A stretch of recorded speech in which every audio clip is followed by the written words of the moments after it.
जब सृष्टि की रचना हुई तो ब्रह्मा जी के पीठ से पितरों की उत्पत्ति हुई। ब्रह्मा जी के पीठ से पितरों की उत्पत्ति होने के कारण ब्रह्मा जी का शरीर संध्या रूप ले लिया, यानी जो संध्या वंदन जिसको संध्या बोलते हैं, संध्या की तरह हो गया। ब्रह्मा जी उस शरीर को त्याग दिए। फिर जो पितर हैं वो इसीलिए संध्या के समय काफ़ी प्रबल माने जाते हैं। ये विष्णु पुराण का कथन है। ब्रह्म पुराण का ये मानना है कि जो पितृ ऋण होता है, मतलब जैसे किसी को कुंडली दिखाओ तो बोलते हैं आपके ऊपर पितर ऋण है। तो पितर ऋण कैसे बनता है? जब हम माता पिता दादा दादी चाचा चाची हम इनकी सेवा नहीं करते, इनकी हम दवा नहीं करते, इनका हम देखभाल नहीं करते, तो वो ऋण हमारे ऊपर बनता चला जाता है। या हम इनको किसी प्रकार से तवज्जो नहीं देते। जब इनकी मृत्यु हो जाती है तो बन जाते हैं पितर, और बन जाता है उनके ऊपर पितर ऋण, जो अपने कर्तव्यों को नहीं निभाते। अब वो अपने कर्तव्यों को कैसे निभाएंगे? जब जीते जी उनको कहावत कहा गया है कि जियत न दे माड़ और मुँहे परोसे खाड़।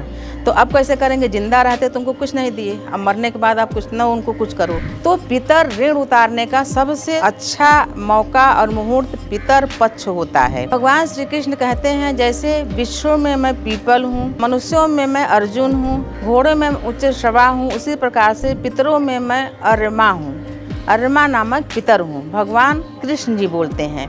तो पितरों की मान्यता देवी देवताओं ने भी रखा है, माना गया है। रामचरितमानस में भी तुलसीदास ने भूतों का यानी पितरों का उल्लेख किया है, जो भगवान श्री बजरंगबली भी इसको मानते हैं। तो हमारे मानने न मानने से कुछ नहीं होता, इसलिए मानना ही चाहिए और पितर पूजा करनी ही चाहिए। नमस्कार, मैं शारदा पांडे आसान जिंदगी किसी एपिसोड में आपका स्वागत करती हूँ। आज मैं आपको बताऊंगी पितर पक्ष के बारे में। इसके पहले बहुत सारे वीडियो आसान ज़िंदगी में डले हुए हैं, जिसमें कि बताई हूँ कि गया जाने के बाद कैसे पितर पूजा समाप्त हो जाती है। उसके बाद पितरों की पूजा घर में नहीं की जाती है। जो गया जाना चाहे वो गया जा सकते हैं। और उसके अलावा पितर पूजा बताऊँगी और तर्पण बताऊँगी, और किन किन जीव जानवरों को भोजन देने से पितरों को भोजन प्राप्त होता है ये भी बताऊंगी, और कैसे पितर पूजन में भी भगवान श्री हरि विष्णु अग्र पूजा पाते हैं, फिर उसके बाद पितर पूजा पाते हैं। तो सबसे पहले पितर इस बार 10 सितंबर 2022 शनिवार, यानी इस दिन है श्राद्ध पूर्णिमा। इसी दिन से पितर शुरू होके 16 दिनों तक चलता है, जो कि 25 सितंबर 2022 को समाप्त हो जाएगा। उसके अगले दिन से नवरात्रि प्रारंभ हो जाएगी।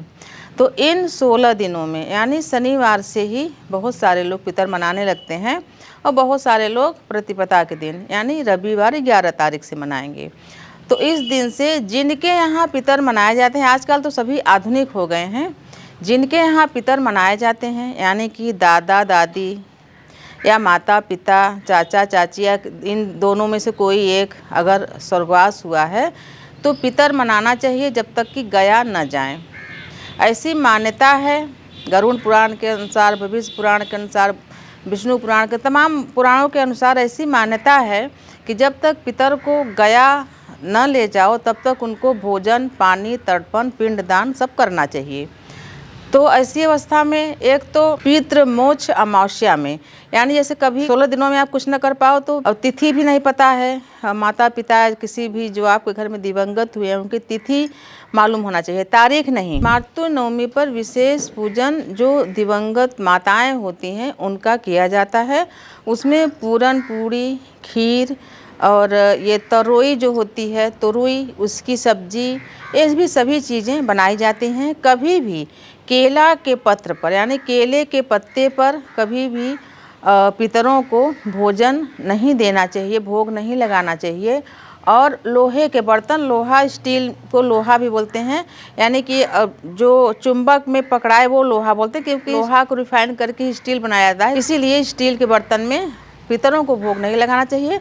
अगर मिल सके तो पलाश की पत्ती में भोग लगाने से पितर बहुत प्रसन्न होते हैं।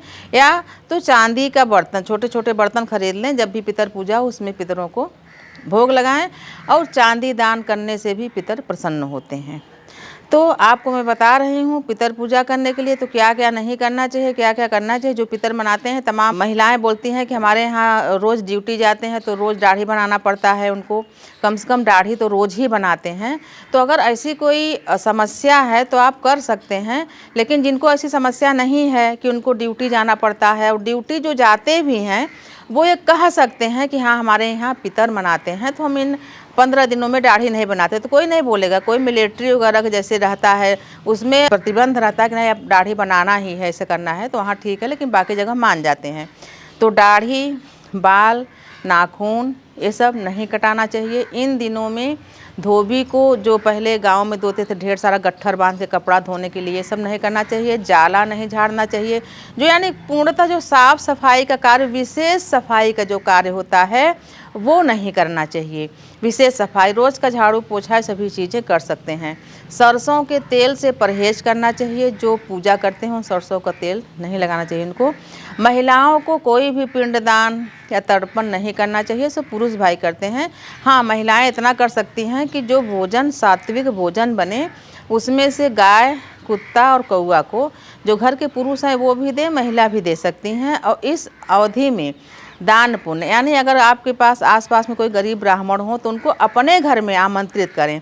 अब ऐसा बोलें कि आप जब भी आप फुर्सत हों, यानी कि पति बच्चों को सबको अपना स्कूल और काम पर भेजने के बाद जब भी फुर्सत हो 10 बजे 11 बजे दिन के समय, तो पंडित को बुलाएं, कुछ दूध, केला, मीठा उनको रोज़ खिलाएं। तो ऐसी मान्यता रहती है कि हम अपने पितर को बुला के भोजन करा रहे हैं। अगर ऐसा कर सकें तो नहीं, विशेष पर्वों पर भी दान पुण्य किया जाता है। जो पितर पक्ष होता है इसमें क्या करते हैं, अभी तो सभी चीज़ों का लुप्त हो गया है। कुछ जो भी अपने धर्म कर्म की बातें हैं, पौराणिक बातें हैं, वो बहुत कम ही लोग, 1-2% ही लोग, गाँव के लोग, पुराने लोग मान रहे हैं, बाकी लोग नहीं मानते। जैसे हमारे पिताजी लोग थे, हमारे दादी दादा नहीं थे, हमारे पिताजी हर दिन यानी पितर पक्ष में हर दिन गंगा जी जाते थे और वहाँ पर तर्पण करते थे हर दिन, यानी 15 दिन तक। पास ही में गंगा जी थी, गंगा जी नहीं जा सकें तो तालाब में यानी किसी जलाशय में नहा के वैसे गीले कपड़े से जल देना, तो ये सब काफ़ी विशेष पूजा करते थे। वो कुछ घास वगैरह लेकर जनेऊ जैसे पहनते थे वैसे पहन के, जने पितरों को जब जल देते हैं तो जनेऊ अलग प्रकार से पहनते हैं। अभी तो किसी से हो ही नहीं सक रहा है, तो अगर आसपास में पीपल हैं तो पीपल में भी जल देते हैं, नहीं तो तुलसी में भी जल दे सकते हैं, वो सीधे पितरों को मिल जाता है। उसी प्रकार से एक मान लीजिए कि आपके पास ये सब व्यवस्था नहीं है तो एक पीतल का थाल लें और उस कटोरा ही ले लें, उस कटोरे में थोड़ा सा तिल, जौ और अक्षत वगैरह डाल के, पानी डाल के, और उसका हाथ से उठा के एक दूसरे परात में अपने पितरों का नाम लेकर डाल दें। फिर उस जल को किसी भी पीपल में या कहीं भी जलाशय में कहीं भी उसको विसर्जन करवा देते हैं। तो ये सब मान्यता है, इसको करने चाहिए, बहुत सारे लोग करते भी हैं। जब पितर प्रसन्न होते हैं, यानी ये पितर एक लोक ही बनाया गया है, जैसे बैकुंठ धाम, ब्रह्मलोक, शिवलोक, वैसे ही अमर लोक जैसे बना हुआ है, वैसे पितर लोक भी, पितरों को एक लोक दिया गया है और उनको 15 दिन पृथ्वी पर आने के लिए छूट दिया जाता है, जो देवताओं द्वारा रथ पर बैठा के उनके जहाँ जहाँ पितर बोलते हैं कि हमारा यहाँ घर है वहाँ छोड़ दो, तो जाके वहाँ छोड़ देते हैं। और 16 दिनों तक, 15 दिनों तक वो दिया हुआ जो भोजन है जो उनके वंशज देते हैं वही वो खा के पूरे साल तक तृप्त रहते हैं और आशीर्वाद दे के जाते हैं।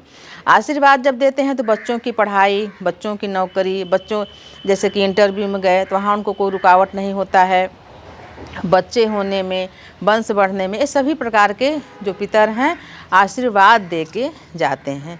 और जो नहीं मानते हैं उनके गति, जो पितरों की गति होती है अपने आप कुछ दिन में उनका जितना भी पुण्य रहता है वो करते हैं ना, फिर उनका जन्म जहाँ जन्म होना होता अपना यथा जो वो किए रहते हैं उसके अनुसार उनका आगे पीछे जन्म होता रहता है उस योनि में।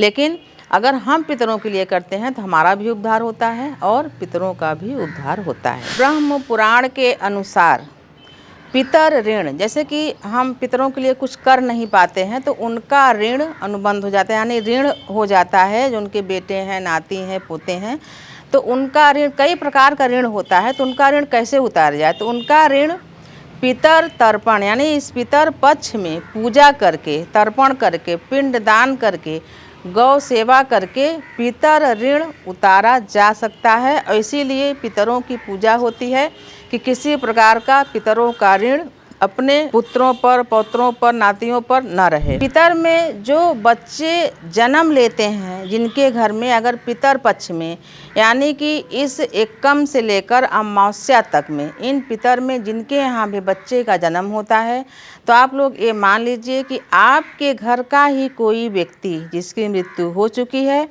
वो पितर लोक से आपके यहाँ वापस आया है। अगर किसी की पितर में मृत्यु होती है तो वही व्यक्ति पितर लोक में जाता है और वही वापस आने के लिए तत्पर रहता है। यानी जैसे पितर में किसी की मृत्यु हुई तो पितर लोक में गया वो, और फिर वो दोबारा से पितर बन के यानी कि अपने ही घर में आना चाहता है तो वो आता है पितर लोक से। ऐसी भी मान्यता है, पुराणों की ये मान्यता है और ये सच बात भी है। तो जैसे ये पूर्णिमा से ही श्राद्ध मनाया जाता है, तो पूर्णिमा के दिन कुछ श्वेत वस्तुओं का दान करने के बाद पितर पूजा शुरू कर देना चाहिए। विशेष साफ सफाई नहीं करना चाहिए। घर में सात्विक आहार बनाना चाहिए, भोग लगाना चाहिए। पहले भोग लगाएं, पितरों को नहा वहाँ के खाना बना के, उसके बाद घर में शांति बनाए रहें। घर में लड़ाई झगड़ा, व्यसन, नशा ये सब चीज़ें नहीं करें। तो पितर आपके यहाँ आते हैं और वो डेहरी जो घर की दहलीज होती है उसको लांघ के अंदर नहीं जाते हैं। पितर यानी आंगन में उनको खाना दो, खुले में या छत पर दो। हमारी दादी लोग क्या बोलते हैं कि जो खपड़ेला मकान रहता था पहले जो गांव में, तो ओरी के नीचे रख देती थी तो कौवा आके खा लेते थे, गाय को खिला देते थे, कुत्ते को दे देते थे। ऐसे में ही पितर घर से बाहर ही खाना खाते हैं, पाते हैं, खुले आसमान में उनको खाना परसना चाहिए। और पितरों के भोजन में तुलसी पत्र जरूर डालना चाहिए, तभी वो भोजन उनको प्राप्त होता है। तो मैं आपको बताई हूँ पितर पक्ष के बारे में।